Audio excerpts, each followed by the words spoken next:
আইসিইউয়ে digital ধর্ষণ, অভিযোগকারী বিমান সেবিকা বাংলার মেয়ে, জানালো পুলিশ। ধৃত হাসপাতালের প্রযুক্তি কর্মী, চিকিৎসার জন্য গিয়েছিলেন নামী হাসপাতালে, কিন্তু আইসিইউ এর মধ্যে বাংলার বাসিন্দা এক বিমান সেবিকাকে ধর্ষণের অভিযোগ হরিয়ানার গুরুগ্রামে।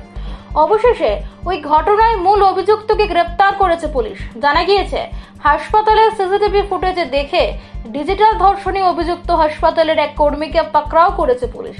ধৃত ওই হাসপাতালেরই প্রযুক্তি কর্মী। তার বাড়ি বিহারের মুজফ্ফরপুরে। চাকরির সুবাদে বেশ কিছুদিন ধরে তিনি গুরুগ্রামে ছিলেন। 25 বছরের যুবককে নিজেদের হেফাজতে নিয়ে জিজ্ঞাসাবাদ করতে চায় পুলিশ। গুরুগ্রামের একটি হোটেলের সুইমিং পুলে সাঁতার কাটতে কাটতে অসুস্থ হয়ে পড়েন 46 বছরের বিমান সেবিকা। ট্রেনিং এর জন্য তিনি গুরুগ্রামে ছিলেন। গত 5 এপ্রিল মহিলাকে ভর্তি করানো হয় সেখানকার নাম করা একটি হাসপাতালে। 13 এপ্রিল তাকে হাসপাতাল থেকে ছেড়ে দেওয়া হয়, কিন্তু হাসপাতাল থেকে বেরিয়ে স্বামীর মাধ্যমে থানায় যোগাযোগ করেন মহিলা। 14 এপ্রিল তিনি ডিজিটাল ধর্ষণের অভিযোগ করেন।